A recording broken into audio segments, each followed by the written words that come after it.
If you're looking for a new way to support Side Mission, check out Dubby.gg, an energy supplement company trying to make a difference. Make sure to use code SIDEMISSION for 15% off your order. Thank you, Dubby, for sponsoring this episode, and we hope you enjoy.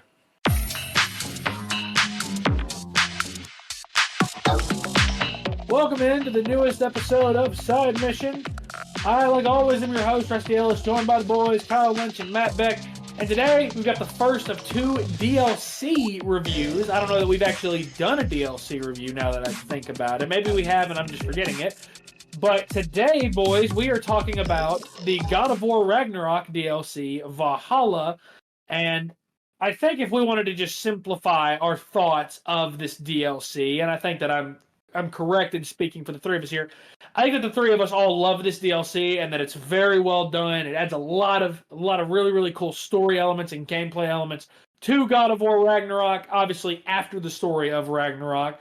So, fellas, let's go ahead and jump right in. Kyle, the story of this DLC, I think it adds, what I was able to figure out, I think it adds about 2 to 3 hours of story onto what we already know from Ragnarok. And, it's a really, really interesting start. It follows Kratos and Mimir. They're rowing this boat. They're somewhere, we don't really know where they are, and they've been given a very, very vague message from someone who we find out later is Tyr, that is trying to get them to come to Valhalla, and it kicks off what is a really, really interesting story beat, Kyle.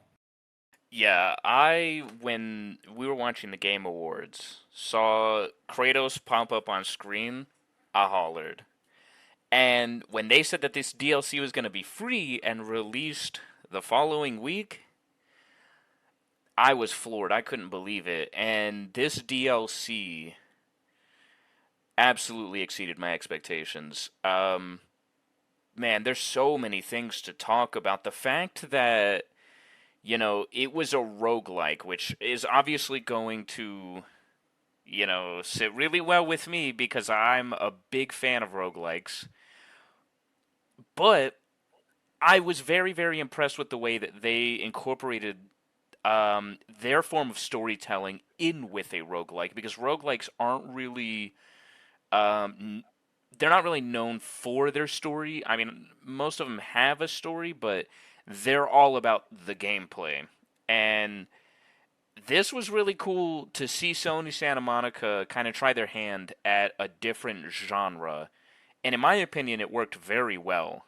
Um, the way you start by, just kind of showing up on the shore and breaking into Valhalla, essentially, it was a very, very interesting, I think, return to this game for me, because I haven't played this in quite a while, since the game came out, really, because I never went back and played New Game Plus, and now I might, but it felt very natural. I was like, man, I don't know if I'm gonna pick this up very quickly, especially with it being so very different. It's kind of just me going horde after horde, but it came back very naturally. I felt like the way that they gradually introduced the player to all the new mechanics in this game mode was done very well as well.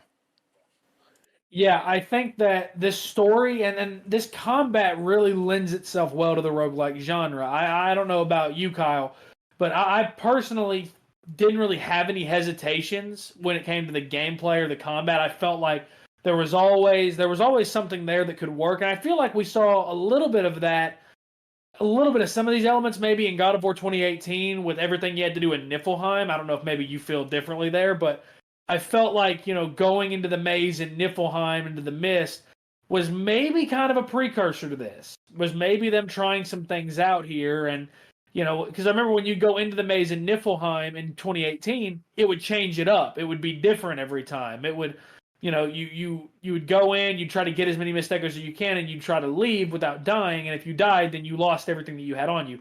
I don't know, Kyle. You can tell me if you feel like I'm off there, but I feel like they were experimenting there, and I feel like a lot of the stuff that worked there also works here.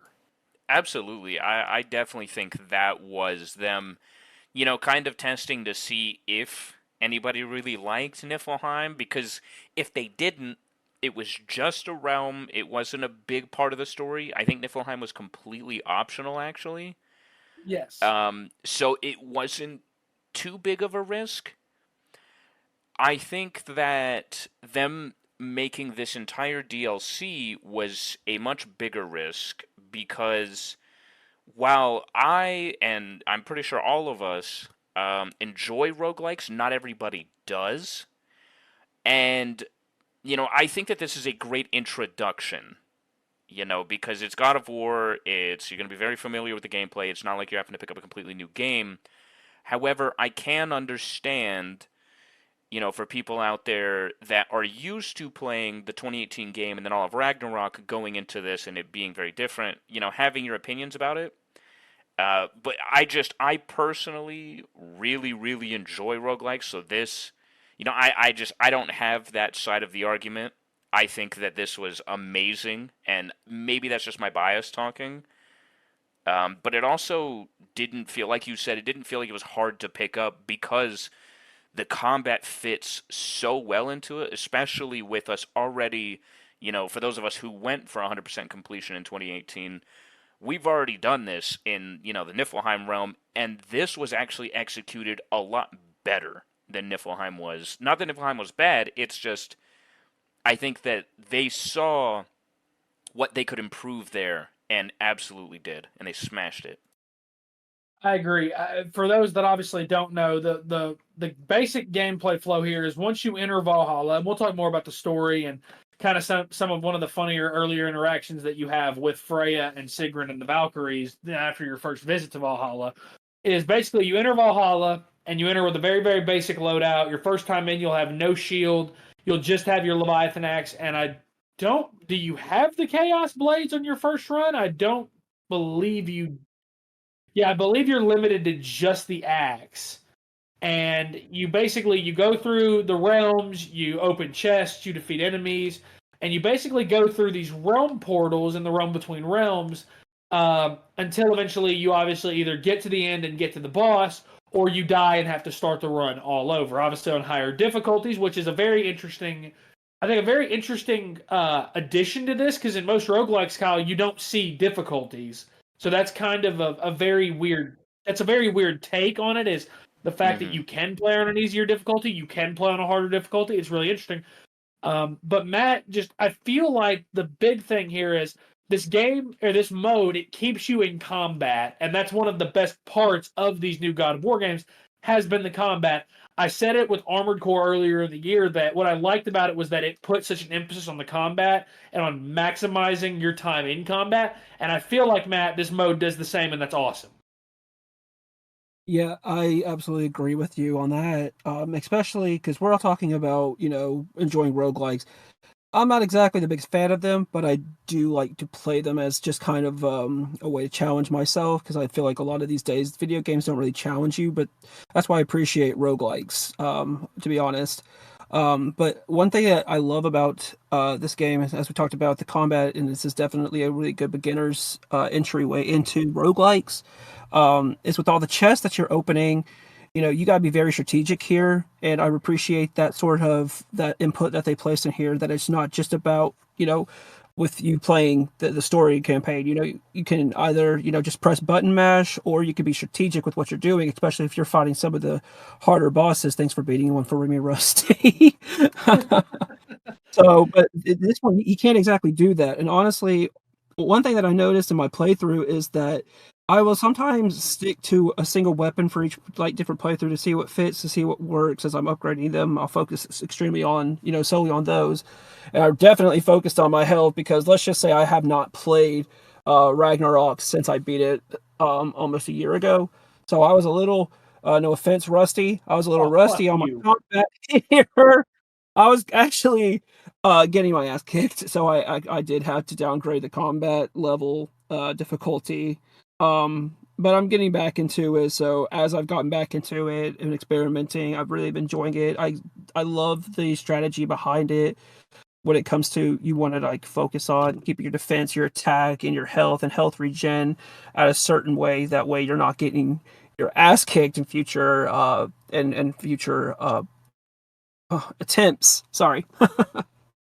Yeah, I think that you're right that it certainly took me a minute to adjust back to the combat just because I had the same issue that, or especially when they take your shield from you in that first run, like God, you start to feel it at a certain point that, oh my God, you start to have a bunch of enemies thrown at you and you can't parry. All of a sudden, that makes combat a little bit harder. And I know that on higher difficulties too, there are some levels. I think the very first area on the highest difficulty is designed for you to die immediately, like the very first area that you walk into. Kyle, I love the line between Kratos, Sigrun, and Freya when you die the first time, and Sigrun asks, "How did you get into Valhalla to begin with?" And he goes, "I forced it open." And Freya's like, "Oh, he forced it open, okay." And it's Which just was Bruno's answer.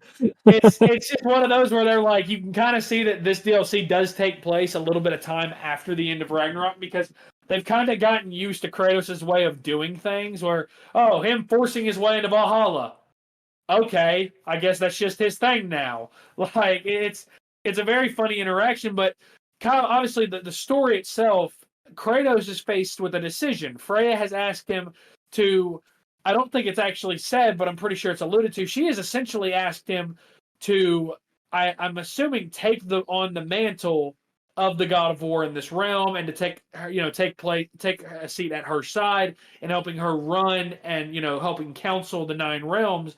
I like that we're seeing Kratos struggle with this decision because, as the story in this DLC points out, it's not the first time he's been faced with this kind of a decision, and he's hesitant because of how it went the first time. Yes, this really, really went deep into, Kratos' past, and as well as set up a lot for his future. I think one thing that we can really, really appreciate about this DLC as a whole is how they really showcase that Kratos, he's a video game character. Yes, he's fictional, but they make him as real as he possibly can be because, like you said, he feels very conflicted with these things that Freya's asked him about, and I really, really like that and here's a big, surprise. They send you back to Olympus for essentially, I think the second half of the run, Yes. and you're faced with a lot of things that Kratos has done in the past. They bring up a ton of stuff from the first three games, and I, I think it's really, really awesome to see a character not only reference these past games, these past decisions, but reflect on them and actually admit that he was wrong, that the things that he did were selfish, and that he wasn't doing them to benefit anybody but himself.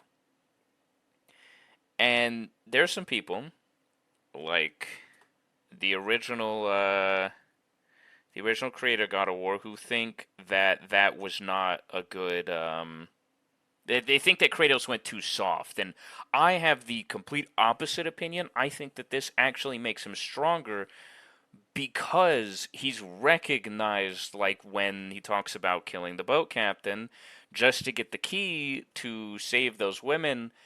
They were already dead by the time he got there. He could have at least saved the boat captain. He could have saved somebody, but instead, because he decided to, you know, be dumb and just kill him, everybody died. It's really cool to see. I think references to older games for the nostalgia without making it the entire personality of the DLC. Like it was the second half area, but I don't feel like this was just like, hey, let's go back to the first game and let's relive the first three. Like, because it really was split between that and a lot of what, I feel like is going to be going on in the future, because there's a reason they're having Kratos kind of reflect on this and essentially wrap up his feelings about everything that he did in the past. Yeah, I want to say this because I think you said something that I really wanted to touch on. I'm glad that you said it because we can go ahead and touch on it now. Um, David Jaffe is absolutely off his fucking rocker, thinking that this new Kratos is an embarrassment or is not a good representation of the character. When that all that tells me is that David Jaffe has no idea what character Yeah, development is. That's all that agreed. tells me is that he has no idea what character development is, because that is what we've seen in these two games since the 2018 game in Ragnarok.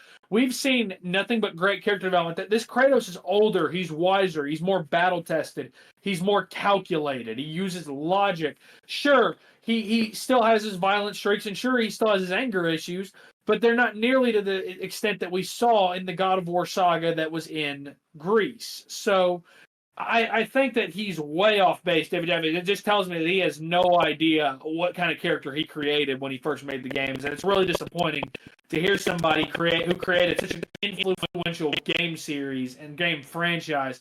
It's very disheartening to hear that that person doesn't understand character development. So that's all I'll say about that. But yeah, I love the way that the story goes. I love that it takes us back to Olympus. I love that we get the Olympian sword as a rage weapon, or as a new form of the rage, where you can, you had the wrath, you had the normal rage where you could just go crazy, and then you had the healing version of it where you could just get a little bit of health back.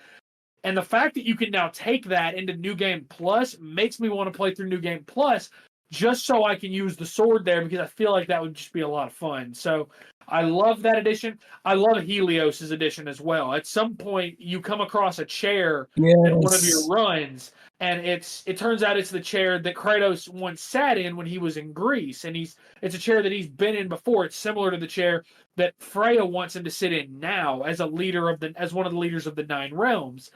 And Helios comes in and essentially takes Mimir's spot and joins you every time you get to the second half of your run. You make it to ancient Greece and you go through that kind of gauntlet area where you have to kill some of the chosen of Valhalla. And he kind of, he gives you a little bit more backstory. He catches you up if you weren't there for the Greek saga. And what I love about this, Matt, is you see that character development with Kratos because he wronged Helios. Helios helped him, and he betrayed him, and it's very clear that Helios is very, very upset about that. He always has been upset about that. And you can see Kratos in real time go from maybe being in a little bit of denial about it to, by the end, him saying, you know what, you're right.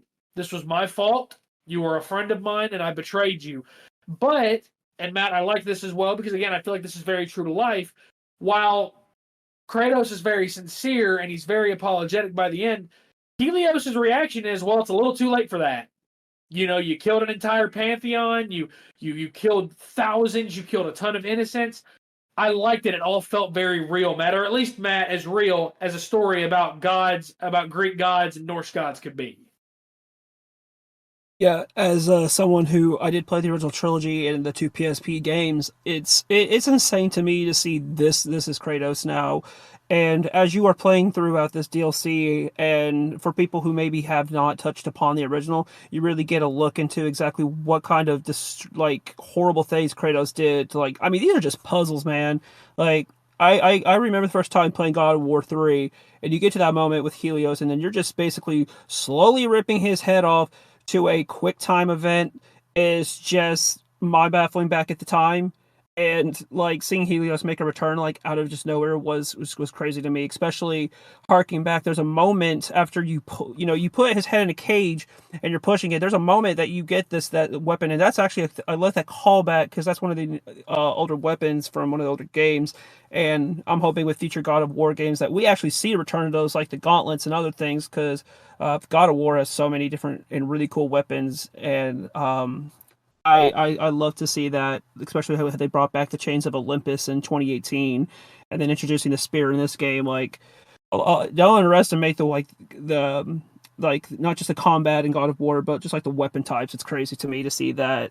So that whole moment with Helios, and basically Kratos is recreating a moment that he did in God of War. I believe this was the second game or first game, where he had to push a man in a cage and basically burn him alive to access to continue his quest. And harking back to that was really cool to me, especially just the recreation of the scene because it almost looks like it as best as you could do in this style. So, hats off to Sony Santa Monica for that. Yeah, if you couldn't tell already, if you're listening to this, obviously we really love this DLC. And Kyle, I feel like on the combat side of things, it all kind of culminates, especially in your last, I want to say 4 or 5 runs, where you have to defeat a stronger and stronger version of Tyr every time. As it turns out that Tyr is the one that invited Kratos to come to Valhalla, knowing that Kratos was seeking a little bit of counsel and was looking for some answers in his past as far as how to handle Freya's offer. And I like this because while you have to fight Tyr, it's very clear at the end of each fight that Tyr is not your enemy here. And I like that the game, again, it takes a more complex look at it. It's something the older games never did. It takes a more complex look at Kratos having to overcome the struggles within himself, more so even than having to overcome the struggles of defeating Tyr in front of him.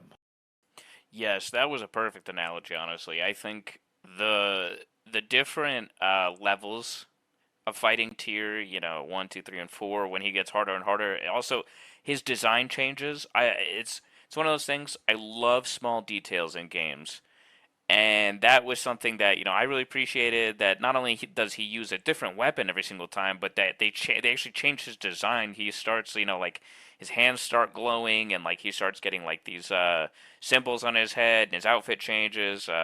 It's pretty cool. Um, but let's also talk about the weapons that he used Yes. because there was definitely a samurai sword in there, and there was one of those like Egyptian scimitars, as well Scimitars, as, yeah. quite a few other references that we have seen throughout 2018, throughout Ragnarok, and then in this, they're really hinting at Egypt and Japan. There's been quite a few. There's been too many at this point, like references or small hints, for us to just say it's just coincidence. Especially when I was fighting Tyr and I got there the second time and he was like, I'll be using a different weapon. I was like, oh, okay, that's kind of cool.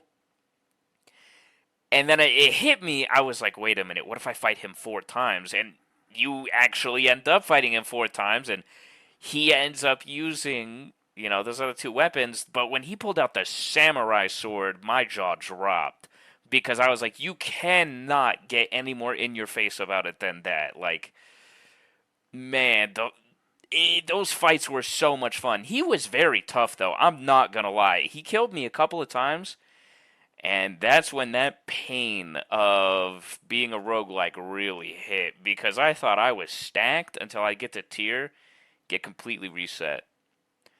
But the stats that they gave you, I thought were very, very fair. There was honestly a lot of them that could really make you overpowered.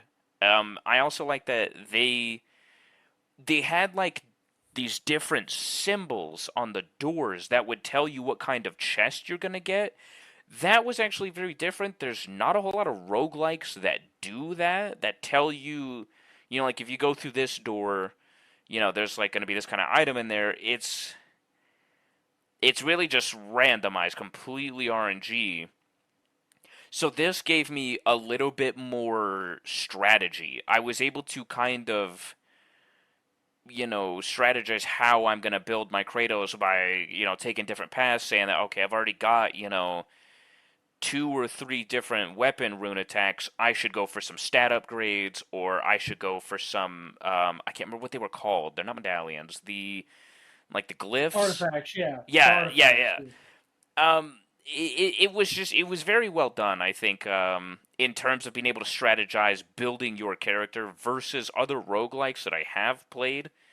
Um, but yeah, I mainly just wanted to talk about those hints to going, because I've said it before. I think we're going to Egypt in the next game, in the next like big game, not the spinoff. I think the next like big trilogy, or if it's going to be 2 games again, I am putting bets on Egypt, man. I'm telling you.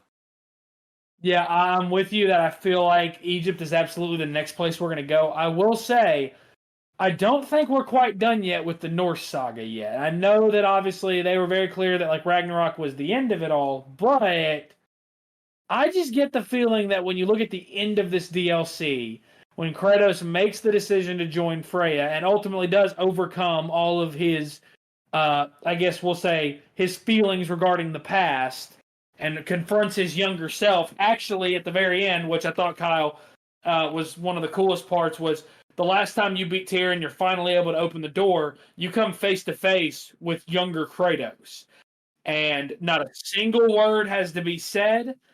Not a single word needs to be said by younger Kratos, but Kratos has this epic monologue about how if he could do anything to change the past, he would, and if he could give him any kind of advice, it would be, yeah, I can't remember exactly what was said, but it's this great monologue about learning to forgive and not hold on to anger as much as younger Kratos did. And it's such a great moment where he overcomes all of that trauma from the past, over all of that guilt from the past, takes his seat. And my favorite part is when Mimir says, "Are you ready to go?" He goes, "No, I think I'd like to sit here a while."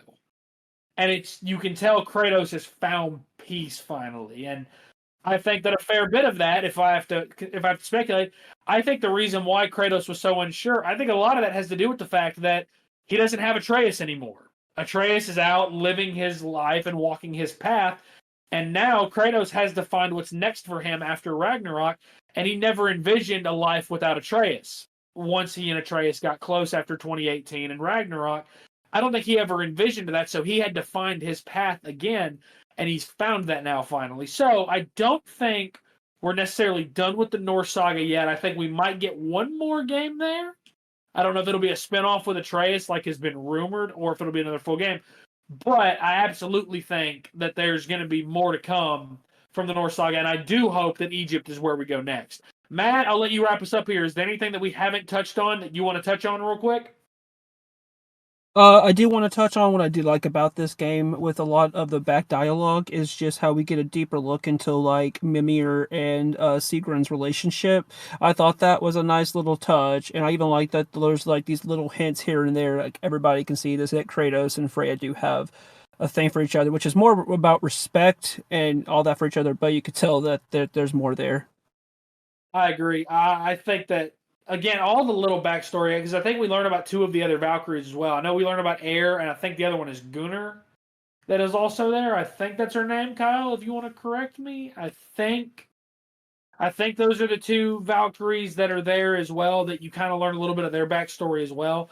There's a lot of really, really cool things here, and I think, guys, the most impressive thing, and the thing that I'll praise this DLC most for, I absolutely would have paid $20 or $30 for this. Yes. The fact that it's a free update, Yes. I mean, that alone is 10 out of 10 material. The DLC is damn near perfect. It's great value added on. And the fact, again, that you get it for free, it gives value to New Game Plus as well. God of War Ragnarok Valhalla is one of the best DLCs we've gotten in recent memory. And because, thankfully, of when it came out, that means it will be eligible for awards next year. And I am hopeful that Sony Santa Monica is rewarded at the Game Awards for this excellent DLC, because it truly is one of the best I've ever played. So that is a good spot to wrap up. So that is going to do it for this episode of Side Mission. Be sure to follow us on Twitter at Side Mission Pod. You can check us out on Facebook as well at Side Mission Podcast. For the boys, for Kyle, for Matt, I'm Rusty. Thanks for listening.